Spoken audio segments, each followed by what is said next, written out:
Pumna buku aham nada Pebam Surchandra yakna ikai kuna butcheri. Ngasigi program asigi maru iba guest speaker in linkshin bigida Singh himarakta ikuna ikai kuna jar respected sir Global Leadership Council member of Sar Sriknt Sar Sriknt Laimayum amasung Sar Rajen Thoudam ani adugulenana kugirakta Sar Dipakchandra Gyan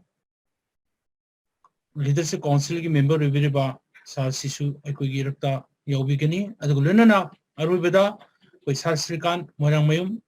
Leader Manager for the new partnership program Kada Leader Manager in Tabak Togiri Kugi Sar Sriknt Su Kugi special guest na si Lingchin Bigani duga aham boina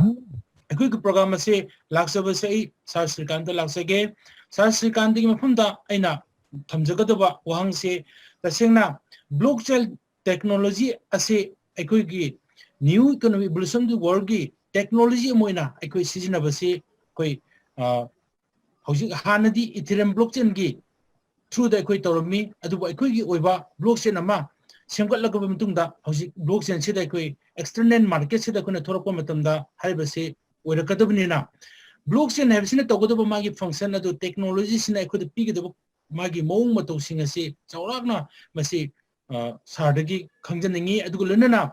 sardagi maruina ekoina aihakna khangjaning basi circulation pasai blockchain sida UNTB gi circulation magi USD ga adigi share ga magi function tongan ba magi mong matau aduga earnings lakpa aduna singbagi matangda karkupna sarna masigi matang si thambiyo aduga sarda nama request tawjugadaba mana kitang technical oibana oiba maramna sarna su khara taplamna sagi speak tanga sagi matak speed lakpa matamna mayamna kitang tapna ngangwiragadi fagani habagi su lei aduna sarna su khara speed kitang fabiraga mayam bab tanami mongda phanongta mayamda Thoudam bina widom ta ina sarda request tawse. Thank you so much, Sir Surchandra. Ngasi ay na malu ina discuss tawduri se Sir Surchandra so habi kre. Akoy gi UNTV sina kari mathau pangthok tori ba adudagi akoy gi blockchain technology sida UNTV sina kari role pu wadabno. Haidi ma se market to yon ba yagadra magi circulation se kamaina tawgani adu UNTV haiba pot se akoy gi kyamu puthokadabno 2030 phone ko UNTV gi ko emission ka we si emission je tawgadab se 2030 phone adui matang da ai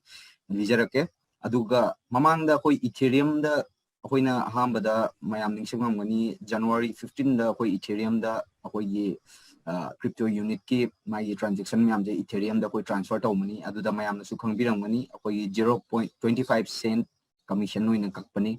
aduga kari maram ino akoina ethereum da akoigi lauthokriba se aduga akoina isagi oiba kaidobagi blockchain nama semnaba thorang torimi matang da soi hajarke ahamba da koina ethereum da transfer to bakanda commission je lawe commission je 25 cents ne ba adu commission su lawa plus ethereum da transaction je mai gi rate of transaction ai tare yam very slow yam tappe samna da akoigi blockchain haibasda kari mathau pangthokadam na blockchain haiba pot asida blocks mayam leine blocks aduda akoina financial transaction je kari obe ai akoi dividend lakpa ko koi loyalty bonus lakpa adudai akoi crew token yon thokpa adu akoi crew token na atopa coin leiba natraga atopa dai pochei leiba haiba mayam si akoigi blockchain asida sigi transaction mayam se financial transaction mayam se loina store tawgadam ne ado ethereum dadi magi transaction speed se very slow yam thina slow oiba hai tare ko aduga obviously me gi platform use to wise koi safe so adu am feel oide adugo no doubt crypto blockchain is one of the safest as compared to other traditional method hairga di blockchain je huji quite safest oiba makhalamagi system amani hai tare aduna adui damakta akoina isai blockchain je semgat khibani aduga example oina bitcoin ga siga akoigi crypto unit blockchain ga haitare akoigi UNTB se kyamu puthokadamna akoi speed of transaction je haide kamain tawdamna haido adui matang dai hajar ga ikar note down tawar thamjabni akoina bitcoin da block amada miner singna block amada kyamu emission tawbangame kyamu puthokpa ngam me 6.25 bitcoin je puthokpa ngam me block amada ko block amada aduga si block ama sida sigi bitcoin je puthokpa kanda minimum 15 to 30 minutes samye magi sigi 6.25 bitcoin je produce to kanda akoi minimum 15 to 35 minutes samye akoi na UNTV ne ba koi emission tor ko se UNTV sine ma koi na puthok to se adu UNTV je puthokpa kanda akoi gi di every half second the 40 UNTV puthokane ba every half second the 40 UNTV or the 1 second the 80 UNTV ne bitcoin na puthoisina 15 to 30 minutes sida 6.25 bitcoin ko akoina second amada 80 UNTV anun takpade ko yam china fast oina produce tawe aduga akoigi speed of transaction haija akoina ngasai aina haija ki ba koi dividend lak pakhangde koi token yon thok pakhangde token exchange taw pakhangde peer to peer transfer taw pakhangde akoigi transaction di akoi per second da 10,000 transaction tawone aduna yam china advance hoye hai tar ko per second da 10,000 taw ba je koi one of the fastest ko transaction thuringai nangi blockchain ni mathau pangthok position hena thurak toine transaction tappingai thabak ta samane example oin lawbada bank ta su kallo transaction je tappingai ai thabak se pending lai doine ba transaction je thuringai ai thabak se thu doine adu yamna lemon language ta har gadi adu maina khangbi be aduga akoina sigi akoigi blockchain asida yamna important oba aspect se karino haibada akoi se commission je koi charge lawroi commission charge lawroi in the sense ma'am kam dividend la pa kanda di adu tongan ba wale ni aina haijere bisi UNTV je season ba kanda koi commission je akoi gi lawroi UNT commission charges lawroi ba actually zero ne any atopa company amana la pa da use taw ba kanda koi UNTV ga yo kanda akoi transaction commission charges zero samna da koi ethereum use tawre mamang da January 15 da koi ethereum use tawre mayam na su khangbiramgani akoi wallet tagi 25 cents minus ta laibni nataga alaiba migi na kakre laitaba migi na minus 25 cents which means we are paying ko akoi ethereum to use tawi nang akoi pay tawine adubu kana gumba amana akoi gi blockchain je use tawge haib kanda commission je laoi adu sina kai advantage lakani haibada mi mayam akoi blockchain da sangkane mi mayam blockchain sangpasina kai kana rakani moisu kari use tor kani abda akoi currency je use tor akoi currency di kari no haibada UNTV ga we UNTV hai sina akoi currency ne si je use tor koi ne mayam na khangbi ga dama bitcoin se hujik matam da bitcoin se anywhere da ko anam da transaction hujik akoi gi even crew gi wallet ta su yeng bio akoi bitcoin litecoin ethereum coin lo transfer taw mam yaw ni kai na di bitcoin je most popularly mayam na lo use taw we adumaina akoi gi UNTV su adumaina most popularly punam na use taw kani ba adubu akoi di commission charges lai samna da ai uji ai wallet ta gi bonus account da through ethereum through bitcoin through litecoin transfer taw re na khalo and commission charges pi da yade adubu akoi gi da di pi dra su ke so kai lai te mayam na uji akoi gi portfolio sang makanda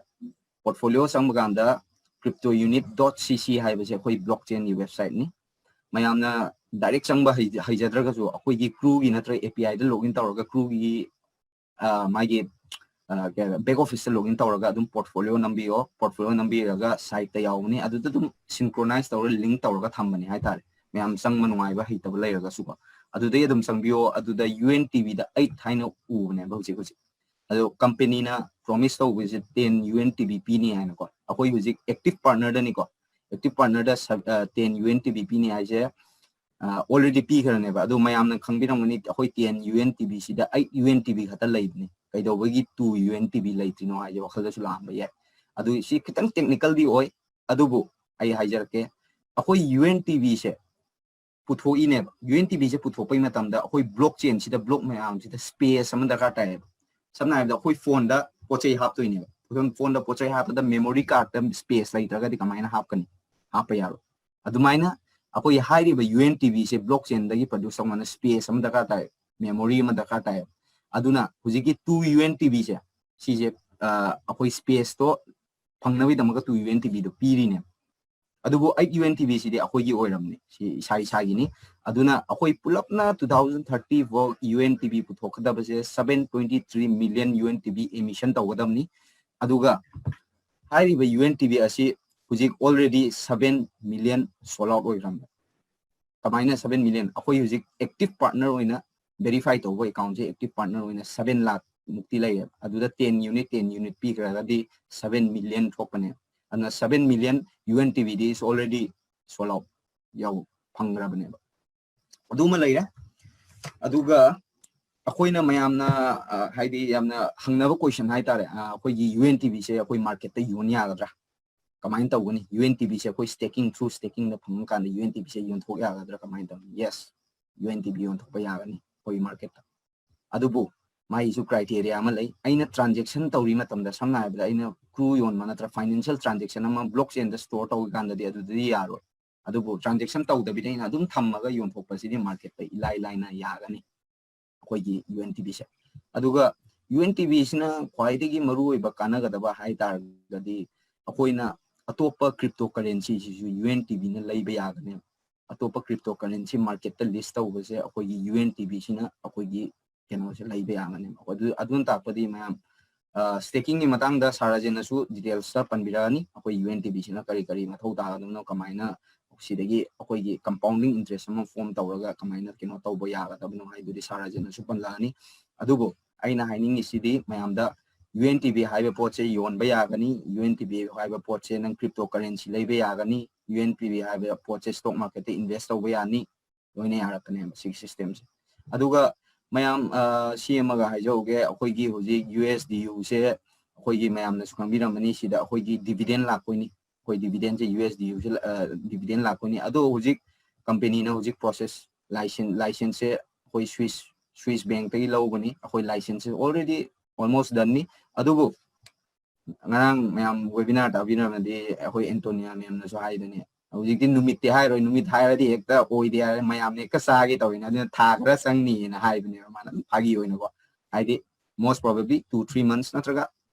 yam thuna soi be ga naidi akoi gi di laidana sida hai khraga kai tawtrino noina numit tarani leiraga yaraga yani har kai de adugumba complaint mayam la pai mana dum as average oina ko adumaina matam lawguni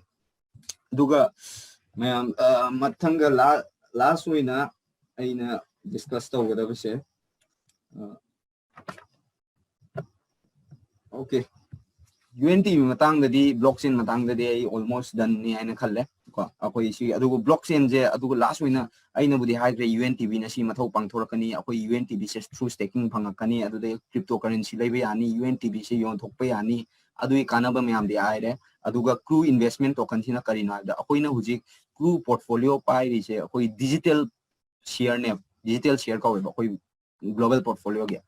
asi sida akoigi wallet ha bai maram dadi sida akoi portfolio adri akoi portfolio value aduga akoi legally exist oi hai bai utpai damakta hujiki crew investment token ji create tawjamni ko adu last one layman language ta akoigi blockchain sina karino blockchain siga akoi banking system siga kai hujik banking system na kai do bai damakta no akoi blockchain da invest tawri se hai bi matang da kitang haijar maga ilo sinjage ahambada example on pibada akoi mayam na su thingna biramani ai samaksu experience oire akoi khangaudana ai account dagi lising taruk khangde manga khangde kakhiba ko aduga ai chatluraga budi bank na hafta ama khangde mitarani matungda paisa budi refund tawrakpa soidana ni khotana ni haina ado som ai example ma haijage somi pocket tagi aina khanghandana aina paisa si lauthoga numitarani matungda hanjarak paje som nungaigadra som da safe feel oigadra haija ha isai thanda hangbiyo paisa di bank la ai paisa se ai ngonda ne ai paisa ne ai full right ne ado ai paisa si da ai khangdabi debit tawthokri ne aina bank ta chatle bank ta chatla jo amuk hai duini transaction si jo aina direct access tawba yaroi aina mu hai duini ba si ai si account number ni si o no ye si soidana tawbani aduna firstly safe oide aduga hairiba 10 days sida bank na mi lakh amadagi sumaina 10,000 ka ga moina atopa amade investment tawra paisa si yam circulate tawra sanaba ya adu sanaba se risky oil ayona de among adu profit di phangadam na te as a client as a customer ayona de adu profit to phangadam na te adugo aigi paisa kai do bagi mi to bana without my permission ai kai do bagi season an ba pi do no adu ma laida huji even hoigi ATM card se mi hacking do ba am lai ATM card se am tina lai huji even internet banking vokta huji bank ki huji recently I being maming di panjaning de kaina ide I am not moi against the ngang be wana te haidi system je koi lai ri si je moi gi marang te koi si gi system ji na ne adui matang da pan ba kan da bank si da hujik haire hujik ti thina protected oi ba card ama piram ni kai do ina di mamang da pai ri ba card se protected oi de hai ba sak mane aduna hairi ba blockchain si da di third party layer oi bank si di kanage samna be India de example pige India gi banking system si di third party amana regulate tawi third party di kana the Reserve Bank of India gi rules and regulation adudai moi gi norms tu matungina adudai samna da ai ngasi paisa lakh tara daga ta ai tara manga kuna ai khuda kalo thopa pangde bank na even crore transaction taw ai ai yarakte even ai adu paisa do ai isama ki orsu large amount of transaction taw se yarakte adu gi poto bitcoin sorry akoi blockchain technology de adu gi problem yam da loin solve taw dine third party layer oi ba marak ki party layer oi third party lai traga di ayonda kai kana kani habda hujiki aina hairiba financial transaction myam aina sa hoigi blockchain da uduriba financial transaction myam je ai sanu u phangem bank tari ai adu poto u phangde aduna haibdi transparent oi plus nang yam thina safe oin lay kanamna interfere daw loi banangi pot nang without your permission nang natana somna natana kanamna keno taw yar access taw yar adu ma leida aduga akoigi kenogi blockchain technology da hujiki middleman gi problem ma solve tawni security safe akoina paisa bank ta paisa thammi je safe oi secure oi ai thammane adugi full security ma akoi blockchain da adu ma provide taw fangani ngasi baw da blockchain technology samna da ethereum khangde bitcoin khangde litecoin khangde moida hack tawgi possibility se yam watle hai tare aduga akoina sida akoi advantage ama leisina akoina UNTB create taw gibse akoi currency ama create taw gibse tisina akoi hack taw da su warakane ngamoy kaina de UNTB sina akoi as a support system ama sam leine akoi blockchain sida hai tare si hai janini aduna na isai blockchain se create tawraga akoi sai currency use tawang bai se akoi yam thin lai phabni si arai pot na te si high river same opportunity se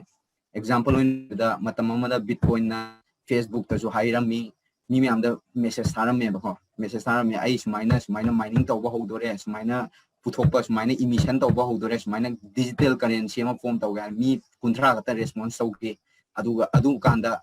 mi kuntra ga ta response taw ke kanam thada da bi hoi bitcoin sahi ama ni changa my price budi up oi ki adubu hujikti mayam ne na khangbirabni bitcoin gi price ka yau ga ma gi situation do mi mana pizza lai 10,000 bitcoin je pithoga pizza ga lai ba mana adu hujik 10,000 bitcoin gi value je kyan mayam na suena khangbiram gani aduna akoi gi di blockchain technology lai re akoi gi crypto unit portfolio gi assets verify tawna ba securities exchange and commission haiba ma lai re akoi exchange STO through STO sangine akoi je no doubt we are blockchain akoi blockchain lai adubu koi ICO nate koi STO ni securities token of offering hai ri koi portfolio sida achaw backup lai assets lai hai ri assets sisu securities exchange commission na verify tawraga akoi ikui da akoi white paper so akoi website ta u phangni adu white paper je huji kai tawbai gi loira kai tawbai half tri maramdi protected oi jingai gi risk lai ba akoi white paper se mina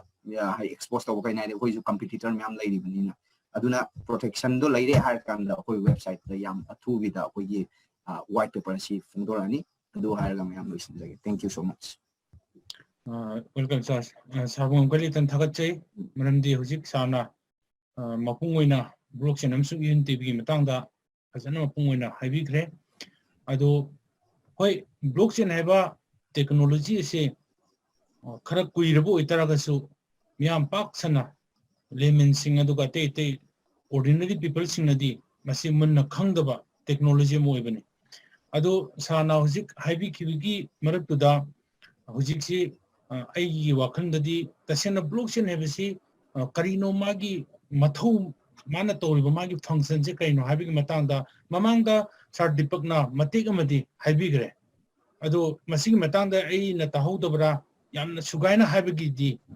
ongta tawdre duna mathang amuk kudong saba amada sarna blockchain khakti oina masim tangdi I think sarna hujik thamgiba blockchain gi matang sida mayamda fully digest orongda mande ado aina habit kitang aina sama badi sana habigi bidugi kana to wena akuna blockchain habasi tasina hagadi sana habigi do akuna seasonal fiat currency sigi sanabisina centralized over mongda di third party na adi akuna bank ta thajaba thamaga paisasi kaitho kaisin natraga seasonal mong se kuna sathabane sana habibse masu centralized system ko weduga akuna blockchain gi system do torkodi city masagi centralized over mong se toksoga decentralized over mongda peer to peer akoi masen gi marakta thajaba je thamaga masigi pesagi circulation se lakadoi aduna masigi matang si da akuna UNTB sina sa circulation torkadaba adugi matang aduga masi kitang di akuna luna thoga su akuna ngasidi akoi gi oiba blockchain ma puthok saraga masigi circulation se haure aduga UNTB sina akoi ta kana rakadaba mong mayam ama sana takpi gi singa do koi wakal da pung thamsi aduga masida khangwa ngam aduga bhapta hodaba mamuta da singi do di mathangi amuk akigi program amada ena mamuta na khangna ba mayamna koi hotna minasi haina haijabgolena ne sa Sriknt da thagat jaba Sir Susan ai last one point am add on tawge ba mayam na UNTB ai akoina UNTB fangdoi se kari makhali opportunity de no karam mano phangni ai se matang dai tang pamjaga akoina hoji UNTB receive tawwa se bitcoin receive tawwa samane na khanbiu ba hoi mai value budi matam matungina wangkhalakani adu bitcoin receive tawwe haiba sabana na khanbiu akoi crypto unit ki su tongana portfolio ma leijakre tongana token ma leijakre ba adu UNTB hoji receive tawwa je cryptocurrency oidoine ba khanga adu de akoi bitcoin receive tawwe ai hoi bitcoin ni value tongna di lak na matam sangani but mathau di bitcoin amana tawi ba mathau do ma su sabana na mathau pangthora yeah, thank you sir dudi ai koina hayeng kuisam chamna koina utility token je koina UNTB je koida leireng khalaga koina matam do danga sagi 10,000 BTC na pizani leibada khorsa tokthokhi budu mana kaimta masigi value khangdana adu maina koina hayeng ko UNTB je koida masagi emission torpagi koida lakpagi pesa myam je laga koida leimitam da koina masi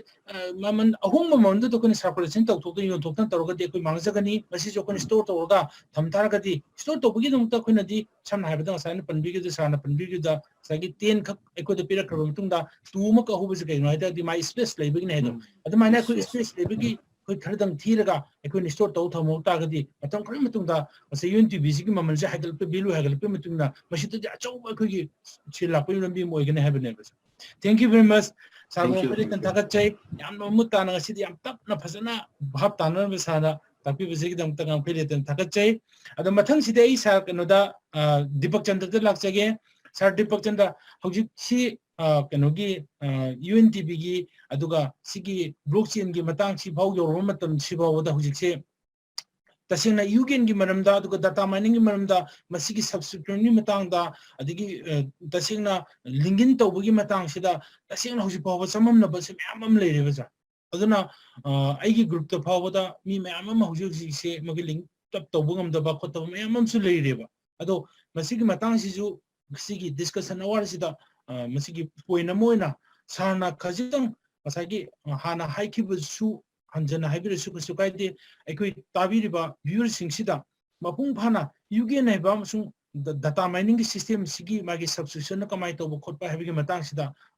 yan mamuta ba mong da sana compare ko statement kara masigi matang da thambi hoina sarde matam ji sinajage sir thank you sir yamna phajaba question ni ekoi gi yamna sumaru oiba koi already hana launch tawkraba koi data mining aduga lakadoriba September gi date 15 faw manungda launch tawna ba sem saduna laikraba aduga UGN yamna mak maru oiba koi gi part ama khangni aduga koi mamang da lengsin bi ba koi guessing amadi ngasi host bi ba Surchandra bhani ngai da thagat chari kari gino habada hojik si yamna maru oi ba si hojik koi Sriknt haibi gi bo wafam du da segna ekoi yamna mak mathau ta ba khangda ba sungya mak ya da part ama khak oirabani adubo ekoi kana mislinau jing di hairi ba ekoi gi IP package laukhraga ekoi ka hena masigi knowledge leitabna anambani samada 70% gum sugum bajaina khangam moidra habi wakhalon leije aduna ekoi amana amaba gyan tanana ba koi amana mani mating pangna rakanda hairi ba singje gyan taminara ba da ekoi gi ꯑꯩꯈꯣꯏꯒꯤ ꯀꯝꯃ꯭ꯌꯨꯅꯤꯇꯤꯁꯤ ꯌꯥꯝ ꯊꯨꯅ ꯆꯥꯎꯈꯠꯀꯗꯧꯔꯤꯕꯅꯤ ꯑꯗꯨꯒ ꯑꯩꯈꯣꯏꯒꯤ ꯇꯥꯔꯒꯦꯠꯇꯨꯁꯨ ꯌꯥꯝ ꯊꯨꯅ ꯌꯧꯒꯗꯧꯔꯤꯕꯅꯤ ꯍꯥꯏꯕ ꯋꯥꯐꯝꯁꯤ ꯊꯝꯖꯒꯦ ꯑꯍꯥꯟꯕꯗ ꯑꯗꯨꯒ ꯑꯩꯈꯣꯏ ꯏꯁꯥꯅ ꯍꯪꯕꯤꯔꯛꯏꯕ ꯋꯥꯍꯪꯁꯤ ꯑꯩ ꯑꯣꯟꯁꯤꯟꯖꯒꯦ ꯍꯧꯖꯤꯛ ꯗꯥꯇꯥ ꯃꯥꯏꯅꯤꯡ ꯂꯣꯟꯆ ꯇꯧꯈ꯭ꯔꯦ ꯑꯗꯨꯒ ꯄꯦꯀꯦꯖꯁꯨ ꯂꯧꯅꯈ꯭ꯔꯦ ꯑꯗꯨꯒ ꯗꯥꯇꯥ ꯃꯥꯏꯅꯤꯡꯁꯤ ꯁꯥꯔꯅ ꯇꯥꯛꯄꯤꯕ ꯑꯩꯈꯣꯏꯒꯤ ꯂꯤꯡꯗꯟ ꯑꯦꯀꯥꯎꯟꯗ ꯑꯍꯥꯟꯕꯒꯤ ꯑꯣꯏꯅ ꯑꯩꯈꯣꯏꯒꯤ ꯑꯦꯀꯥꯎꯟ ꯑꯦꯛꯇꯤꯚꯦꯠ ꯇꯧꯔꯀꯥꯟꯗ ꯂꯤꯡ ꯇꯧꯒꯗꯕꯁꯤ ꯍꯩꯇꯕꯒꯤ ꯃꯃꯥꯡꯗ ꯄꯥꯡꯊꯣꯛꯈꯤꯕ ꯁꯦꯁꯟ ꯑꯃꯗꯁꯨ ꯑꯩꯈꯣꯏ ꯁ꯭ꯀ꯭ꯔꯤꯟ ꯁꯤꯌꯔ ꯇꯧꯔꯀꯥꯟꯗ ꯑꯩꯈꯣꯏ ꯑꯉꯝꯕ ꯂꯦꯚꯦꯜꯗ ꯑꯩꯈꯣꯏꯅ ꯁꯤꯌꯔ ꯇꯧꯖꯈ꯭ꯔꯦ ꯑꯗꯨꯕꯨ ꯍꯦꯟꯅ ꯀꯨꯞꯊꯅ ꯈꯪꯕꯤꯅꯤꯡꯕ ꯏꯆꯤꯜ ꯏꯅꯥꯎꯁꯤꯡ ꯑꯩꯈꯣꯏ ꯆꯦꯇꯤꯡꯗ ꯆꯥꯠ ꯇꯧꯕꯤꯔꯛꯄ ꯑꯗꯒꯤ ꯏꯚꯟ ꯐꯣꯟ ꯀꯣꯜ ꯇꯧꯕꯤꯔꯛꯄ ꯑꯩꯈꯣꯏꯒꯤ ꯗ꯭ꯌꯨꯔꯦꯁꯟꯁꯤ khitang ꯁꯦꯗꯨꯜꯁꯤ khitang ꯆꯤꯟꯕ ꯃꯔꯝꯅ ꯑꯩꯈꯣꯏ ꯀꯣꯜ ꯔꯤꯁꯤꯞ ꯇꯧꯕ ꯉꯝꯍꯧꯗꯕ ꯏꯆꯤꯜ ꯏꯅꯥꯎꯁꯤꯡꯁꯨ ꯑꯗꯨꯝ ꯐꯦꯁꯕꯨꯛ ꯂꯥꯏꯚꯁꯤꯗ ꯀꯣꯜ ꯇꯧꯕꯤꯔꯛꯇꯦ ꯅꯠꯇ꯭ꯔꯒꯅ ꯔꯤꯄ꯭ꯂꯥꯏ ꯄꯤꯕꯤꯔꯛꯇꯦ ꯍꯥꯏꯕꯅꯆꯤꯡꯕ ꯑꯗꯨꯒꯨꯝꯕ ꯌꯥꯎꯏ ꯇꯁꯦꯡꯅ ꯑꯩꯈꯣꯏꯁꯤ ꯅꯣꯡꯃꯒꯤ ꯃꯅꯨꯡꯗ ꯑꯩꯈꯣꯏ ꯂꯥꯏꯚꯇ ꯁꯨꯃꯥꯏꯅ ꯁꯦꯁꯟ ꯊꯣꯛꯆꯔꯛꯏꯁꯤꯒꯤ ꯑꯇꯣꯞꯄ ꯑꯅꯗꯔꯗ ꯇꯣꯉꯥꯟ ꯇꯣꯉꯥꯟꯕ ꯒ꯭ꯔꯨꯞꯀꯤ ꯑꯗꯨꯒ ꯇꯣꯉꯥꯟ ꯇꯣꯉꯥꯟꯕ ꯑꯩꯈꯣꯏꯒꯤ ꯏꯚꯟ ꯑꯩꯒꯤ ꯇꯤꯝ ꯅꯠꯇ꯭ꯔꯒꯁꯨ ꯇꯣꯉꯥꯟ ꯇꯣꯉꯥꯟꯕ ꯒ꯭ꯔꯨꯞꯀꯤ ꯗꯤꯐ꯭ꯔꯦꯟ ꯍꯥꯏꯗꯤ ꯑꯩꯈꯣꯏꯒꯤ ꯅ꯭ꯌꯨꯒꯤ ꯐꯦꯃꯤꯂꯤꯗ ꯌꯥꯎꯈ꯭ꯔꯕ ꯃꯤꯄꯨꯝ ꯈꯨꯗꯤꯡꯃꯛꯀꯤ ꯖꯨꯝ ꯂꯤꯡ ꯇꯣꯉꯥꯟ ꯇꯣꯉꯥꯟꯅ ꯑꯗꯨꯒ ꯑꯣꯟꯂꯥꯏꯟꯗ ꯃꯤ 4-5 ꯇꯣꯉꯥꯟꯅ ꯀ꯭ꯂꯥꯁ ꯄꯤꯕ ꯑꯗꯒꯤ ꯏꯚꯟ ꯀꯟꯐꯔꯦꯟꯁꯇ ꯀꯣꯜ ꯄꯤꯔꯒ ꯋꯥꯔꯤ ꯁꯥꯕ ꯃꯔꯨꯑꯣꯏꯅ ꯖꯨꯝꯗ ꯑꯅꯝꯕꯅ ꯂꯣꯏꯅꯃꯛ ꯁꯤꯌꯥꯔ ꯇꯧꯅꯤ ꯑꯗꯨꯅ ꯑꯩꯈꯣꯏ ꯁꯤꯗꯩꯗ ꯑꯩꯈꯣꯏꯅ ꯁꯤꯗ ꯅꯠꯇꯅ ꯑꯩꯈꯣꯏ ꯇꯣꯉꯥꯟ ꯇꯣꯉꯥꯟꯕ ꯑꯩꯈꯣꯏꯒꯤ ꯀꯥꯎꯟꯁꯤꯜ ꯃꯦꯝꯕꯔꯒꯤ ꯑꯗꯒꯤ ꯑꯩꯈꯣꯏꯒꯤ ꯇꯣꯉꯥꯟ ꯇꯣꯉꯥꯟꯕ ꯇ꯭ꯔꯦꯅꯤꯡ ꯃꯈꯜ ꯃꯌꯥꯝ ꯄꯤꯔꯤ ꯃꯗꯨꯁꯨ ꯄꯥꯔꯇꯤꯁꯤꯄꯦꯠ ꯇꯧꯅꯕ ꯍꯣꯠꯅꯕ ꯑꯗꯨꯒ ꯔꯤꯚꯤꯖꯟꯁꯨ ꯑꯃꯨꯛ ꯇꯧꯅꯕ ꯍꯣꯠꯅꯕ ꯃꯌꯥꯝꯗꯁꯨ ꯇꯥꯛꯅꯕ ꯍꯣꯠꯅꯕ ꯏꯁꯥꯁꯨ ꯁꯥꯇ꯭ꯔ ꯑꯣꯏꯔꯤꯕꯅꯤꯅ ꯈꯪꯅꯕꯁꯨ ꯍꯣꯠꯅꯕ ꯌꯥꯝꯅ ꯋꯥꯕ ꯑꯩꯈꯣꯏꯒꯤ ꯑꯗꯨꯒꯤ ꯁꯤꯆꯨꯋꯦꯁꯟꯗꯅꯤ ꯑꯩꯈꯣꯏ ꯂꯩꯖꯔꯤꯁꯦ ꯑꯗꯨꯅ ꯏꯚꯟ ꯍꯧꯖꯤꯛꯃꯛ ꯑꯩꯈꯣꯏ ꯇꯁꯦꯡꯅ ꯑꯩꯈꯣꯏꯒꯤ ꯀꯣꯛꯁꯦ ꯇꯨꯝꯕ ꯃꯇꯝ ꯆꯥꯡ ꯅꯥꯏꯗꯕꯒꯤ ꯀꯣꯛ ꯆꯤꯛꯄ ꯍꯥꯏꯇꯥꯔꯦ ꯑꯗꯣ ꯀꯔꯤꯒꯨꯝꯕ ꯂꯥꯏꯕꯛ ꯊꯤꯗꯅ ꯑꯩꯈꯣꯏꯒꯤ COVID-19ꯁꯤꯅ ꯃꯐꯝ ꯈꯨꯗꯤꯡ ꯌꯧꯔꯛꯑꯦ ꯇꯦꯁ ꯇꯧꯗꯣꯔꯦ ꯍꯥꯏꯔꯗꯤ COVID ꯄꯣꯖꯤꯇꯤቭ ꯑꯣꯏꯔꯦ ꯀꯥꯏꯅ ꯍꯥꯏꯔꯛꯀꯗꯕ ꯀꯟꯗꯤꯁꯟꯗꯅꯤ ꯍꯧꯖꯤꯛ ꯂꯩꯔꯤꯁꯦ ꯀꯣꯛꯁꯤ ꯌꯥꯝ ꯆꯤꯛꯄ ꯍꯥꯏꯇꯥꯔꯦ ꯑꯗꯨꯕꯨ ꯍꯧꯖꯤꯛꯀꯤ ꯉꯁꯤꯒꯤ ꯁꯦꯁꯟꯁꯤ ꯑꯩꯈꯣꯏ ꯑꯗꯨꯛ ꯌꯥꯝꯅ ꯃꯔꯨ ꯑꯣꯏꯔꯤꯁꯤ ꯀꯩꯅꯣ ꯍꯥꯏꯕ ꯃꯇꯝꯗ ꯑꯩꯈꯣꯏ ꯃꯥꯡꯁꯤꯗ ꯇꯥꯔꯒ ꯂꯩꯔꯕꯅꯦꯕ ꯑꯩꯈꯣꯏꯅ ꯆꯠꯇꯕ ꯁꯨꯡꯌꯥꯃꯛ ꯌꯥꯔꯣꯏꯗꯕ ꯆꯠꯇꯅ ꯑꯩꯈꯣꯏꯅ ꯀꯥꯜꯂꯒ ꯆꯠꯀꯦ ꯍꯥꯏꯔꯒꯁꯨ ꯑꯗꯨꯒꯤ ꯈꯨꯗꯣꯡꯆꯥꯕꯗꯣ ꯑꯩꯈꯣꯏ ꯐꯪꯉꯣꯏꯗꯕ ꯇꯞꯊꯅ ꯐꯪꯒꯗꯧꯕ ꯑꯗꯨꯅ ꯍꯥꯟꯅ ꯑꯦꯗꯚꯥꯟꯁ ꯑꯣꯏꯅ ꯈꯪꯉꯒ ꯆꯠꯄꯁꯤꯅ ꯈ꯭ꯋꯥꯏꯗꯒꯤ ꯃꯔꯨ ꯑꯣꯏꯕꯅꯤꯅ ꯍꯧꯖꯤꯛꯇꯤ ꯂꯣꯟꯆ ꯇꯧꯁꯟꯈ꯭रे ꯗꯥꯇꯥ ꯃꯥꯏꯅꯤꯡ ꯄꯦꯀꯦꯖꯁꯨ ꯂꯧꯁꯟꯈ꯭रे ꯂꯤꯡꯗꯟ ꯑꯦꯀꯥꯎꯟꯁꯤ ꯀ꯭रिꯌꯦꯠ ꯇꯧꯕ ꯌꯥꯗꯕꯗꯒꯤ ꯄ꯭ꯔꯣꯕ꯭ꯂꯦꯝ ꯃꯌꯥꯝ ꯂꯩꯔꯤ ꯂꯤꯡꯗꯟ ꯑꯦꯀꯥꯎꯟꯁꯤ ꯀ꯭रिꯌꯦꯠ ꯇꯧꯔꯒ ꯑꯃꯨꯛ ꯃꯥꯒꯤ ꯗꯣꯀꯨꯃꯦꯟ ꯍꯥꯞꯐꯝ ꯊꯣꯛꯄ ꯃꯥꯒꯤ ꯆꯞ ꯆꯥꯕꯁꯤꯡꯁꯤ ꯑꯞꯂꯣꯗ ꯇꯧꯕꯤꯗꯕꯗꯒꯤ ꯂꯤꯡ ꯇꯧꯕ ꯌꯥꯗꯕꯁꯨ ꯌꯥꯎꯏ ꯑꯗꯨꯃꯥꯏꯅ ꯇꯧꯗꯅ ꯍꯥꯏꯔꯤꯕꯁꯤꯡꯁꯤ ꯗꯥꯇꯥ ꯃꯥꯏꯅꯤꯡꯒꯤ ꯄꯦꯀꯦꯖ ꯂꯧꯕꯤꯔꯀꯥꯟꯗ ꯏꯚꯟ ꯑꯩꯈꯣꯏꯅ ꯑꯍꯥꯟꯕꯗ ꯑꯦꯛꯇꯤꯚꯦꯠ ꯇꯧꯕꯒꯤ ꯃꯃꯥꯡꯗ ꯊꯥꯖꯈ꯭ꯔꯤꯕ ꯑꯩꯈꯣꯏꯒꯤ ꯂꯤꯡꯛꯇꯨꯗ ꯆꯪꯉꯒ ꯑꯃꯨꯛ ꯍꯟꯅ ꯌꯦꯡꯕꯤꯕꯗꯁꯨ ꯑꯗꯨꯝ ꯒ꯭ꯌꯥꯟ ꯇꯥꯒꯅꯤ ꯍꯥꯏꯅ ꯈꯟꯖꯩ ꯑꯗꯨꯒ ꯑꯩꯈꯣꯏ ꯇꯣꯉꯥꯟ ꯇꯣꯉꯥꯟꯕ ꯑꯣꯐꯤꯁꯤꯌꯦꯜ ꯋꯦꯕꯤꯅꯥꯔꯁꯤꯡ ꯇꯧꯕꯗꯁꯨ ꯑꯩꯈꯣꯏꯒꯤ ꯏꯚꯟ ꯍꯤꯟꯗꯤ ꯅꯠꯇ꯭ꯔꯒ ꯏꯪꯂꯤꯁ ꯂꯦꯡꯒ꯭ꯋꯦꯖ ꯈꯪꯕꯤꯕ ꯑꯣꯏꯔꯒꯗꯤ ꯃꯗꯨꯗꯁꯨ ꯍꯦꯟꯅ ꯆꯪꯉꯀꯥꯟꯗ ꯇꯥꯕꯗ ꯑꯃꯨꯛ ꯍꯦꯟꯅꯁꯨ ꯍꯦꯟꯅ ꯃꯀꯨꯞ ꯃꯅꯨꯡ ꯊꯤꯠꯅ ꯍꯥꯏꯇꯥꯔꯦ ꯈꯪꯕꯤꯕ ꯉꯝꯒꯅꯤ ꯍꯥꯏꯕꯁꯨ ꯁꯖꯦꯁꯟ ꯇꯧꯖꯒꯦ ꯑꯗꯨꯒ ꯑꯩꯈꯣꯏ ꯂꯧꯕꯤꯈ꯭ꯔꯀꯥꯟꯗ ꯑꯦꯛꯇꯤꯚꯦꯠ ꯇꯧꯕ ꯌꯥꯗꯦ ꯍꯧꯖꯤꯛꯐꯥꯎꯗ ꯑꯦꯛꯇꯤꯚꯦꯠ ꯇꯧꯕ ꯌꯥꯗ꯭ꯔꯦ ꯍꯥꯏꯔꯤꯕ ꯁꯤꯡ ꯏꯆꯤꯜ ꯏꯅꯥꯎꯁꯤꯡꯁꯤ ꯉꯔꯥꯡ ꯂꯧꯕ ꯉꯍꯥꯟ ꯂꯧꯕ ꯑꯩꯈꯣꯏ ꯍꯥꯏꯕꯗꯤ 2 days before 3 days before ꯂꯧꯕ ꯃꯤ ꯑꯣꯏꯔꯝꯒꯅꯤ ꯑꯣꯜꯃꯣꯁ ꯑꯅꯝꯕꯅ ꯍꯥꯟꯅ ꯄꯥꯎ ꯐꯥꯎꯅꯕ ꯏꯆꯤꯜ ꯏꯅꯥꯎꯁꯤꯡꯗꯤ ꯑꯅꯝꯕꯅ ꯑꯦꯛꯇꯤꯚꯦꯠ ꯇꯧꯔꯀꯥꯟꯗ ꯑꯉꯝꯕ ꯂꯦꯚꯦꯜꯗ ꯃꯇꯦꯡ ꯄꯥꯡꯖꯈ꯭ꯔꯦ ꯍꯥꯏꯅ ꯈꯟꯖꯩ ꯑꯗꯨꯒ ꯑꯩꯈꯣꯏꯗ ꯀꯟꯇꯦꯛ ꯇꯧꯕꯤꯔꯛꯇꯕ ꯏꯆꯤꯜ ꯏꯅꯥꯎꯁꯤꯡ ꯂꯧꯔꯀꯥꯟꯗ ꯇꯨꯃꯤꯟ ꯂꯩꯁꯟꯕꯗꯨꯗꯤ ꯈꯪꯗ꯭ꯔꯦ ꯑꯗꯣ ꯑꯅꯝꯕꯅꯗꯤ ꯑꯩ ꯃꯇꯦꯡ ꯄꯥꯡꯖꯈ꯭ꯔꯦ ꯍꯥꯏꯕꯒꯤ ꯑꯩ ꯊꯝꯖꯒꯦ ꯑꯗꯨꯒ ꯑꯩꯈꯣꯏꯒꯤ ꯇꯁꯦꯡꯅ data ꯃꯥꯏꯅꯤꯡꯁꯤ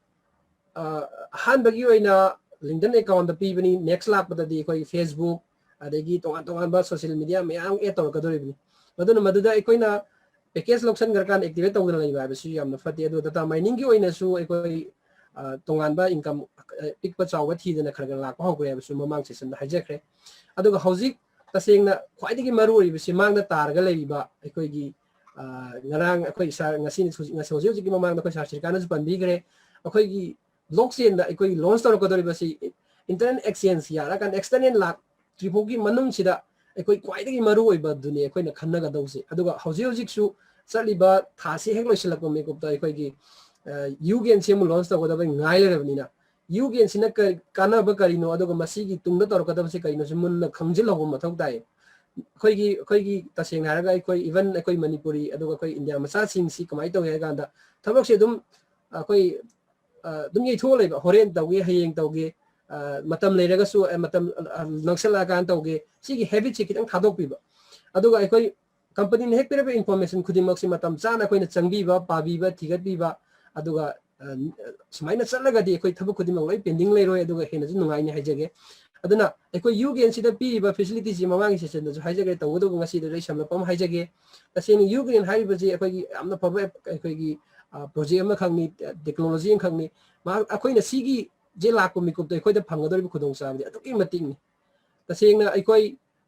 pikpadagi horoga achauba business tawbada adu masada gi hojara kan lai basin law jing se ta sing entrepreneur create tawni entrepreneur isamak se entrepreneur oira kan da entrepreneur oira kan da phangada facility miyam jing mingon da khangan mani adu ga ekhoi isamak su adu gi khudong chaba loba mi bu su phangan bi ba adu ga tongan income stream miyam create taw ya ba adu ga yum da laina akhoi gi international gi level da taw ya ba adu gumba yamna phaba platform ma khangni adu ga ekhoi tasengna masida ekhoi gi new family da yaudраsu tongan ba no client sing adum resa to kan application sijina ba yamna phaba du application ni aduna masi launch tor pani ngai na reji hoji sing now sing launch tor jing manu ji launch tor kan de ko de phangada facility miyam sing si sidagi ena hapsal agan phang ko su yai tawdu bu khara basic oi ba sing du di ta sing na ekoi da hoji phau bu bi ko information dagi matung ina ko mayam tamjabani duga aseng bu du ekoi launch tor kan loi khangmina doini aduna aseng bu la kan da hana dagi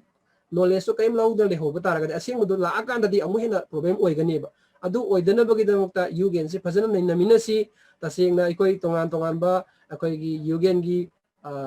ekoi gi training makal ahum taw khrabani modu da sin now sing anambana ekoi yaw adum yawmina bani bunna ado kari gumba hairi basing si isa gi back office sanga kan da recording su leibani modu da hanjan na tabi ra kan hen update information dum no bi ya aduna ta sing na ekoi mayam na khangan na bagi dam taksari ba aduga light thoksara kan share tawjari ba mayam sing na haijari basidi information khatane ba responsibility di isa na lawjaga da bani ba isa na responsibility law do ekoi mayam na khara khak mateng pangje ba yiwani ba ekoi mi amana mi mayam do kaidong nung da koi na control tor kan mateng loino pang mangam moi ba lambi do ta kan da ekoi na karam chat kadagi karam chamin na kadagi modu da kitang khudong sa da ba confuse ler ko mi kup da ekoi ama cooperation pina kan lambi do chamin na ba yiwani isamaksu tamaga chatlibani chaliba lambi sida khara khaji khena mayam na biba training ekoi na hena pajaraga adigi nainajaraga tigacharaga ekoi gi team gi su oina ekoi gi new gi family gi su oina gyan tamin hoba aduga yamna thuba ekoi leiba 2020 gi loisalakpa sida ekoi na target ama khak lei yam drabada ekoi leiba si 1 million ekoi gi user anoba create tawbasini ekoi target si adung kanda ekoi gi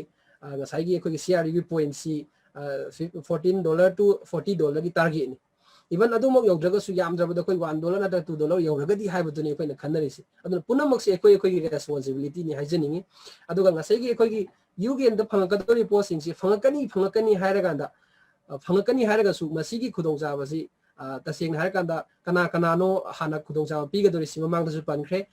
1000 gi unit volume leiba adu ga consultant and above sing hana yamda koi gi mi 1000 hai na madugi khudong sa pi gani pira kan da masigi facility sing ja na pira kan koi da tambi ta pira kamai no operate tawni have si loina ba ta pira mi kup ano ba already hana package logi ba bu oiro aduga koi gi VIP member or kan da package log bisin law sing gi oiro mathang hana tawro ka doini aduna ahan bagi oina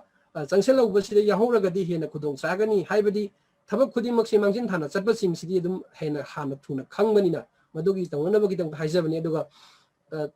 tasing na haiba punamak si VIP member oidraga di suya mo yadam na VIP member oigraba ni sing compulsory masi khudong sabde dum phangkani haijeningi aduga amuk tasing na haujik khoi gi data mining gi oina haujik package si chaliba tha si gi aroibada si phongda piriba khoi gi package makal ahum 100 gi aduga 150 gi aduga 250 gi leiriba sing si 250 gi lawbada di khoi 200 CRO as a gift oina piribani aduna yam drabasu yam na 100 tang lahuba matamda hairi bagi koi gi data mining lom dagi lakpa income se koi portfolio ji create to ya hogudoini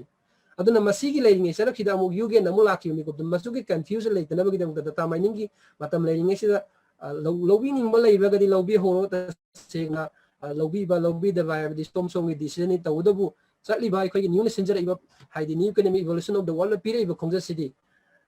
laiba mioi sing si well educated oina na bagi damta financial education je phaja pira kanda madu masa decision le pa tamjara kanda thabak khudi mak se mathang chanmin ra kanda panthung yong na chanmin na budun adu laiba total population ji 15% se koi si gi education je aware oina khonna minna bane adu matai da koi gi extra income hai badi active income or passive income jo phangna da global investment portfolio create taw bune aduna last aina haijening na ti hoji ki hai bo package si una hojik matam ba hayeng ekoina last hour da nang horoi da matam taw hona ba matam even na koi internet thingjen gi ba degi any problem la ko mi ko da khudong ja mang ga doini madu mang da na bagi da mukta ready tawri lobi ge khalaga di yugi akoi data mining gi package hana loction bi horo aduga LinkedIn hana account add tausan bi rakanda hana hobiro aduga mathang tak pada application tongan tongan masung add tawina bi khudong sa lomina si aduga yugen akoi gi high package sing data sing lotion gi bataragadi som na khanjari mi ba sa do mung kai doini aduna madu kai dana loki dam ready tawraga leibiu aduga high ba akoi gi yugen se muk kamai tawragana yugen se launch tawram dai mi ko mamang tak to so koina panjagre akoi gi subscription thiba aduga subscription thidaba haidana subscription thibada thama da $30 aduga sahi gi oina 300 aduga karigumba thawai yaw entrepreneur singi oina di loan check tawbaga loan check tawba numitagi na chayol ani gi manungda akoi yamna chawo offer am piri 50% gi offer am piri akoi na yearly gi oina $300 na lawbudo akoi $150 da lawbu yabe khudong sa piri haba sime yam ningsing biyo aduna madugi khudong sa do akoi launa nabagi da mukta akoi ready tawraka sem sarga ngai raga leiba mathau tai aduna hairi basing khudong sa basi tasengna akoi adum matam gi matung ina piraga lai masida akoina lahu da bhai basi isai sai khatane ba aduna yari ngai koina launa nabo khona mina badune koina tawmina se hainari haijeri se aduga akoi tasengna hujiki hari ba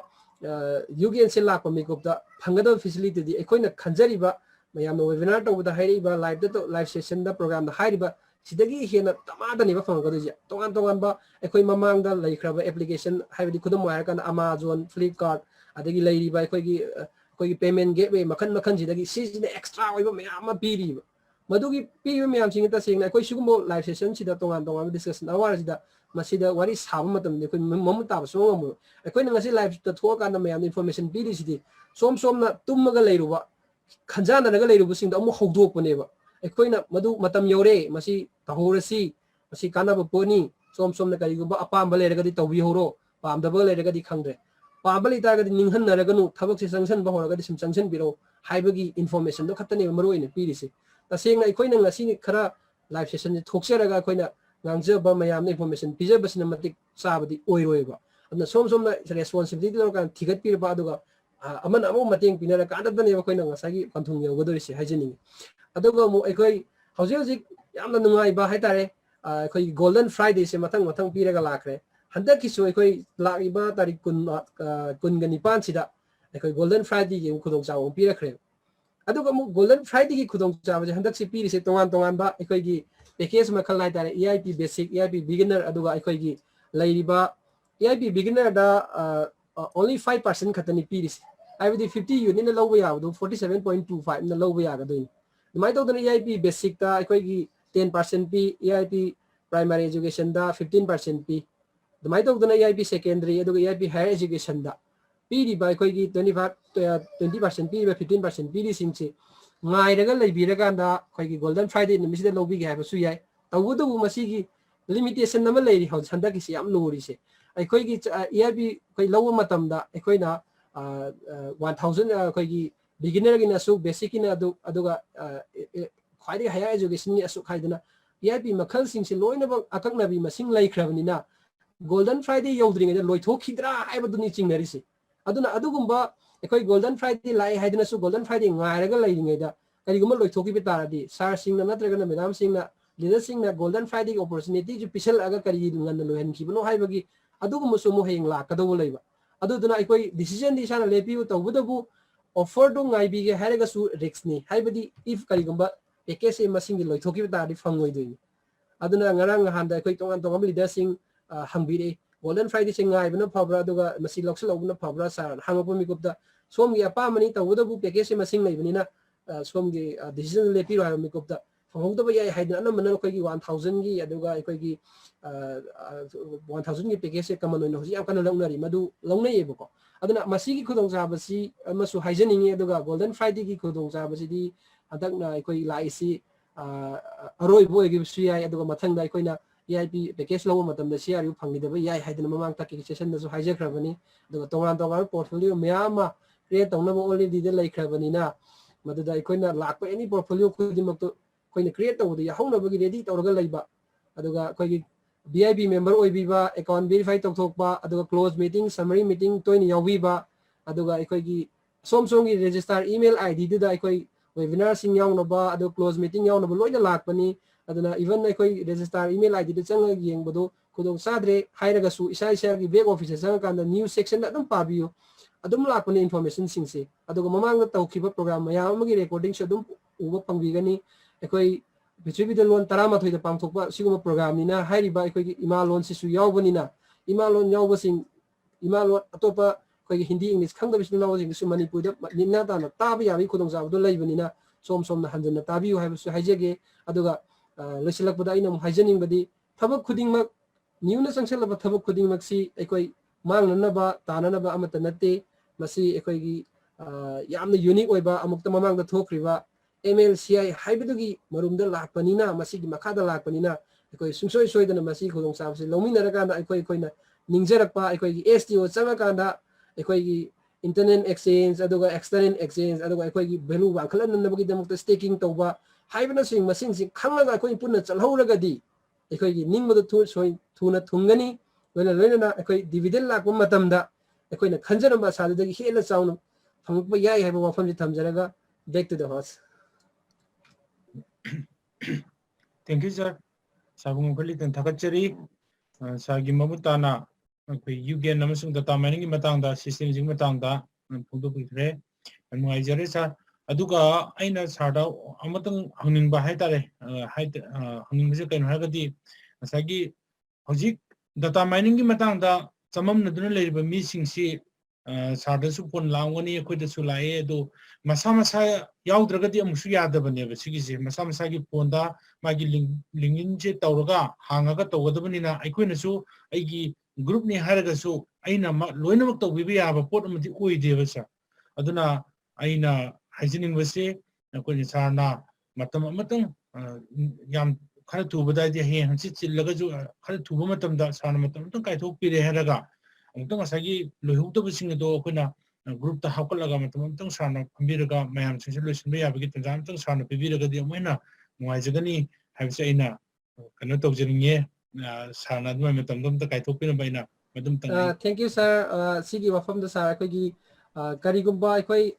Tuesday si tongan ba session ekoi session later di Tuesday gi timing ama lepa ganda ekoi one day ahead haibadi haying Monday si da ekoi confirm tawjara ganda Tuesday gi program ama silla ganda yamna marik chumba ekoi screen share ga loina na som na gyan ta da basing jo amuka hena gyan ta na bogi dang program ama sinna na tawja ga wafam si ngasi gi session si gi kudong sa ba loraga mayam da haijhauri aduga sana su ekoi leiba ekoi gi leader sing na su cooperation bibi daga haiba tare ekoi program si tawraga anda ekoi program si yengbidraga di kaim kana de taseng live session haiba si live te yeng hodraga di kona recording yeng bagi khudong haiba di live tawring edi yeng baga direct ekoi recording da kona yeng baga maji gi khena basi sana dum khamjabani haiba di live si dana kari haraka dagi haiba ma leini ngai raga leiduni aduga recording ji da di samjal laga haidi sangbana maram oiraga natragana sound kitang nuarataba net kitang nuarataba maram oiraga tahogda bai tare even sugumagi live to ibata gadi tahawdri basaruk tu karam basaruk no hangagan atopa leader am sumu menkhalaga haiba ya bagi khudong chaba horen khangada do hoji khangdoi ne aduna pungkhai ma natraga pungama minute manga tara hena khana khango bai si adum haladawni aduna matangi velu khangmesil naw singdi yam nuai ni aduga matangi velu kitang khangmina mathok tai tasengna koina sigi thingadri mamang de koi su som som na khalama wakhan dum khalami horen tawge hayeng tawge aduga koi yamna matam leini haina sum koi ne sum yeitho lakhi bado khudong chama mayam mang ki bagi koi yamna regret cha thamoi de yamna nung naga leiri ba misa ma khangni aduna som som koi na phawri ba dugum na som som ju phawning de bagi damak koi na information je pije bani aduga hari ba koi gi Tuesday da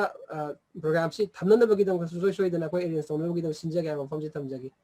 Thank you, sir. I'm Ajare. Aduna viewer kudimukna makui data mining ki matangda link tawdaba khotaba degi magi active tawdaba khotaba leragadi Tuesday numit sida aikoina group singda koi paw haijarake link pijarake duga asai sana haiba matamda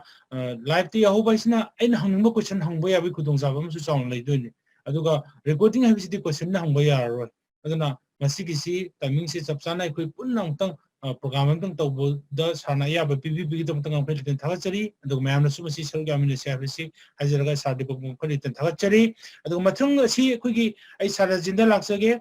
sarajina hojikti koi data mining gi amasung yugen gi matangda aduga blockchain gi UNTV gi matangda koi samlapa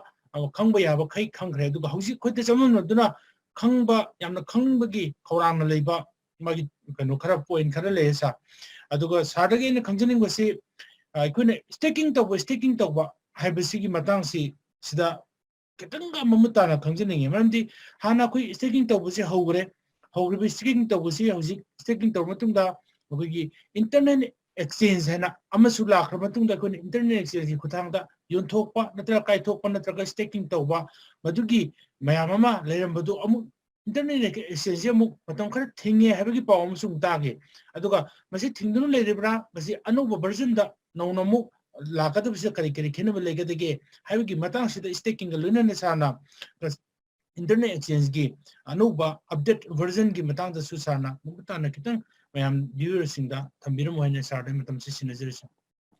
Yes, thank you. Sir Surchandra bu aininga le tenang asi yaun da fajaba Facebook live ki program sigi mapung pana conduct tawi bagi tamang da sar bu thagachari aduga amuka hana haitare Rajen Thoudam na ngasi Facebook live ta attend tawi duna ngasi Facebook live program si mapung pana yingbi bagi tamang ta aininga le tan thagat chabolen dikai kumna uchari aduga ngasi respective leaders akoi global leadership council ki sir Kanta aduga Indian Leadership Council ki Sir Dipakchandra aduga young dynamic leader amade khoi technical expert leaders khangnariba nungsiraba inau Sriknt busu aigi taraptagi yamna fajaba performance bibagi damangta hainingal tan thakat chaba fondokchari aduga Sir Surchandra hojik thambiramba staking gi matangda adagi aikhogi new campaign na nauna amu approve tawbirakpa internet exchange ki matangda hojikse mayamda ngarangi program sing ekoigi webinar program du kita jahuba adu leader sing ekoi personally message tabirakpa knowledge kya mayamda share to bina gi thamba ekoi khangan jarakpudo madu moni ekoi ngasi pawdam jaram guduri bisi. Yes, Sir Surchandra hoji hangbi gi ba wahang se staking amadi internet exchange sebani ai singa sigi oina hariba topic ani sida best taw ngang jege aduga staking si kari gi damakta ekoi each and every leader kudi makta hek yaurpadagi haitare eku crypto unit program na horpadagi yaurkiba ichinau singi portfolio da hojik unblock crew tholakre unblock crew singadu aikoina exchange tawbagi ayabusu company na hojuji thambiri ana exchange tawdabida haibatare company gi depot account da staking tawbiyo haibani maramdi staking tawbusina kanagumba isninau magi maru oina portfolio picture ba haidi aigi CRU haitare number of CRU yana leja hong da isni now singi magi number of CRU tanja hong na nabagi tanja ma company na PB bani adana staking to busi company gi depot account da akak na specific time amaki marung da ina aigi yon thok chaba yaba aigi number of asset to company da sanjalaga thambagi wari adana company da say for example aigi 1 lakh CRU leire ne khalase company na aigi da magda unblock crew waidana ai leibadu unblock crew amadi lock crew and ani thong thambi lock to di kaimta kaibiya daba leibaduna aigi asset ni madudagi unblock crew means nangi lejeriba number of portfolios dagi some crew kra yon thok chaba yare nang tangai padana pasha on thok chaningasu on thok chaba yabagi right am company pirak pani